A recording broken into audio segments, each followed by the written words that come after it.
going on, Sunbelt fans? My name is Dominic Crissetto, the host of the Sunbelt Syndicate podcast, where we review the week that was and what's to come in the week ahead in football, basketball, and baseball all season long. Follow along on social media, Facebook, Instagram, Twitter, and TikTok, as well as YouTube. We will kind of see where I want to go with the posting of kind of some baseball stuff. I'll start off by saying this is the baseball season preview episode. I am no savant or expert when it comes to baseball. I'm not going to sit here and blow smoke and tell you I know all these things. I am going to be more of a reporter type in that regard. I hope to see quite a few baseball games in person on different campuses this year, and also maybe even see some of these teams as they come closer to me personally, in case I can't get to a home venue of theirs. But just wanted to go and kind of talk about maybe where some of these teams were last year before we talk about who some of these teams are seeing in this first weekend of games. So over last year's records, the new Sun Belt Conference actually had 5 teams previously qualify for regionals just last year. That's a tremendous amount of teams. So that's going to be really good. It's obvious that a lot of the teams coming into the belt are very powerful. ODU, coming in with one of the better records of last year, actually did not make a regional. So it'll be interesting to see maybe what they do. But as far as last year's records are concerned, we've got Southern Miss and Texas State coming in with very impressive 47 wins. USM with 19 losses, Texas State with 14. Both did pretty well in the regional matchups.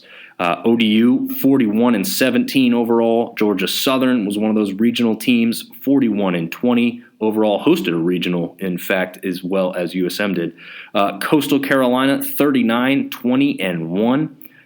Ragin' Cajuns, that was another regional team. The Ragin' Cajuns rounding out the last of the regional teams at a 37-23 overall record. The rest of the teams, pretty respectable for the first 3 here before you get into some questionable records and some not so great records. We had Troy coming in with 32-24, USA 31-23, Georgia State 30-26, James Madison 27-26, App State 19-32, Marshall 20-34-1, ULM 19-34-1, and Arkansas State coming in at 11-38. So pretty easy to see them being kind of the lowest team from last year. Probably still looking at another similar finish this year. But hey, look, transfer portal is open. It's going to change some things across sports, as we've seen with football and especially in basketball this year. I think that's been one of the biggest changes. So let's just take a look. That was really what we had from last year. Again, 5 regional teams. The hopes of about that many teams this year as well. I think it'd be great to get another 5 in, maybe a 6th.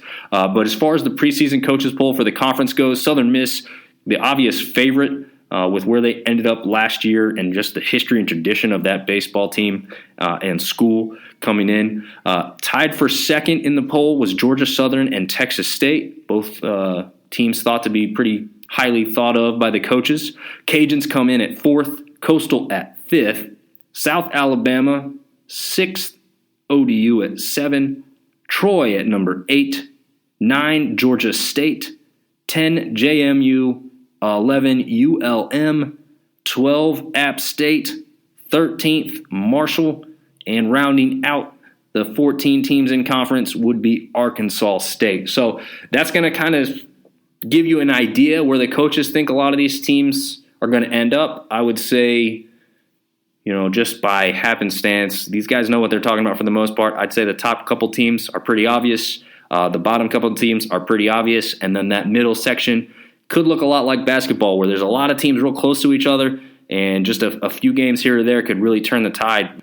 May not necessarily get you into regionals, but it at least makes you a little bit better and jump ahead of some of the others teams in this conference as far as the baseball is concerned. So unfortunately for me, the last time I have checked the Sun Belt Conference website, they did not have all the schedules in one area. So I had to print these off from each individual school. App State opens up the season with a 3-game set against Queens in Hickory, North Carolina. They're actually playing at a minor league baseball park there, home of the Hickory Crawdads. So pretty nice little park located there in Hickory, where App State's also going to have a satellite campus come fall. So that's a pretty good marketing ploy from them, and obviously gets the players to play in a good-sized stadium. But Queens isn't really anything to talk about as far as teams that match up. Pretty exciting.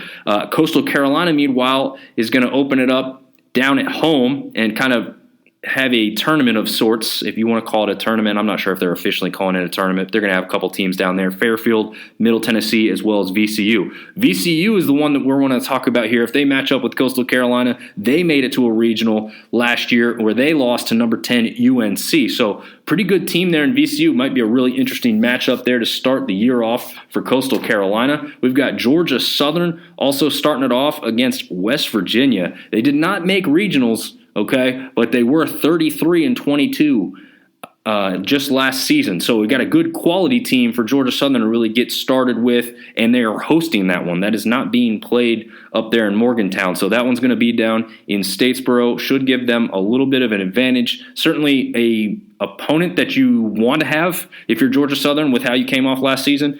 It's going to give a nice, good test right out the gate to see where they might be looking at for this year. Georgia State starts off with Cincinnati. Cincinnati did not have a great season last year, not really known for their baseball, but they have a 4-game stand down there in Atlanta for their start of the season. JMU is going to Florida State. Florida State themselves made regionals last year where they ended up losing to UCLA. So very respectable program for them at Florida State. Now they are traveling down to Tallahassee for that series. So that one's going to be a pretty tough one for James Madison to come out on top on. But a good matchup for them, because if they can steal at least one game, that's probably a pretty decent start for their season, especially with where they kind of ended up just barely over 500 last year. As far as Marshall, they're going to be playing a lot of kind of neutral site games, if you will. Not so much neutral, I guess, but it's not necessarily on campus, right? A lot of people already know this, but in case you don't, Marshall is in the works of getting their baseball stadium built. So it should be one of the better facilities in the Sun Belt coming up, but unfortunately for them this year, they won't really have many or any true home games. So they are starting against St. Louis. Not a big baseball program there in St. Louis, but that one's going to be played down in Birmingham, of all places. So interesting start for Marshall. Hopefully they can get off to a good start. Again, didn't have the greatest season last year, but with St. Louis being their first opponent, they might have some wins to start that season off.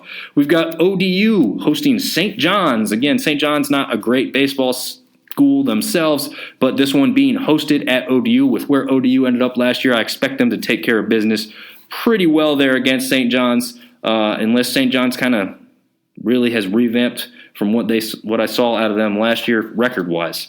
Arkansas State, again, we kind of saw where they sit, but they opened up really solidly with essentially, when I say solidly, I mean more of the chance to win to start the season. They have a really good chance to do that because they're going up against Arkansas Pine Bluff, and this one's also at home for them. So this should be a decent start to their season. They should take care of business pretty well there against Arkansas Pine Bluff. Not a great school or program for baseball there, so they should get off to a good start there in Jonesboro. The Cajuns start hosting Rice. Actually, I'm sorry, the Rice is actually hosting the Cajuns, so that'll be a little tough. Rice not necessarily the greatest last year, but have had some decent seasons, especially down there in Texas. Is always a baseball area, so Rice could really make some jump here from last season. So not the easiest start there for the Cajuns, but might be a nice test on the road to get them started on the season. I'd expect them to perform pretty well in that one, though, because it's not really a long travel for them. As far as Monroe goes, they host the season opener against Bradley, 3-game set as well down there at home. So Bradley, not necessarily a great record last year. ULM's got a chance to take advantage of this start before they travel to Mississippi State next. So that it'll be important for them to try and take all 3 of those games there against Bradley. We will see if they do so. Not the greatest record themselves last year. South Alabama, they host UAB and Eastern Kentucky as well as Northwestern State to kind of start the year off in the Jaguar Classic. This one goes 4 or 5 days long, it looks like. So UAB is really a team to look out for when they match up against them. No regional, but a 31-25 overall record, and lost by only 1 run to Southern Miss in the Conference USA tournament. So a very solid team there in UAB. Also, essentially a really close regional matchup. So UAB is going to want to win that one. South Alabama is certainly going to win one. Should be a really good matchup there if they end up meeting each other. Eastern Kentucky, no regional either, but 38-20 last year. They lost in the ASUN semifinals to Liberty. And those of you that don't know, Liberty had a really good baseball team last year. So no slouch there in Eastern Kentucky. But luckily for USA, they are hosting all these games down there in Mobile. So hopefully they can get off of a good start in their Jaguar Classic. Now we'll get into Southern Miss. They made it all the way to the regionals last year, a favorite to win the conference this year, coming in from Conference USA. They host Liberty to start with. We just spoke about them. This is a great matchup. You are going to want to have your eyes on this, not only because USM is a favorite and a really good, talented baseball program, but the atmosphere for this one's going to be really good. Southern Miss fans know who Liberty is. They know how good they are coming in, but they're hosting this one at the Pete Taylor Park. From what I'm also reading, it's going to be hard to walk up and get a ticket on game day. Maybe impossible. So we'll see if that is able to happen. But these ones are on ESPN+. Most of these matchups are on ESPN+, so you should be able to see it. As far as Liberty goes, just to give a little bit more insight, they did reach the regionals after a 37-23 overall season. They lost in the ASUN Championship to Kennesaw State. So for those of you in the Georgia area, obviously you know about that Kennesaw State program.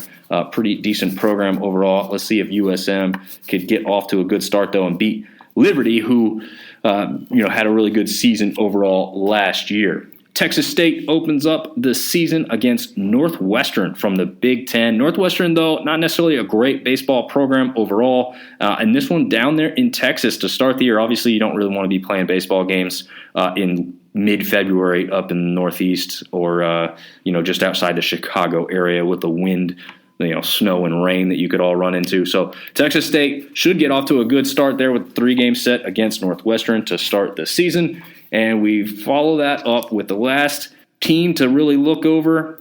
Troy starts the season against Evansville. For those that don't know, Evansville did not reach a regional, but did have a 32-24 overall record. So we got a good, solid team coming in here from Evansville. But again, like a lot of these other teams, luckily being in the South and the Southeast region is really going to benefit the Sun Belt for early season matchups at home venues. Troy is hosting Evansville in this one, and so should give them, a good chance, an opportunity to take advantage of that first 3-game set there at home against them. And we'll get into more of the conference play. Again, we'll get some videos going. Not sure if it's really just going to be straight up reporting. I'm probably not going to throw out scores, not knowing much about the ins and outs of the Sun Belt just yet. I'm obviously going to learn a lot of that throughout the season and be presenting you guys with that information. Hopefully we can have some fun with it. And again, I'd like to do some video coverage from on-site of some of these games during the season and really enjoy baseball. I know I've got a 4-year-old now who's really starting to get into baseball and looking for some excitement, so he may travel with me to some of these games and really take in the Sun Belt and all the great baseball action that we expect to come out of the conference this year. And so we will continue our weekly coverage of this as we go along. Thanks for listening and checking out this first one of the season, and enjoy some Sun Belt baseball this weekend as we get it kicked off and get things started. Thanks for listening.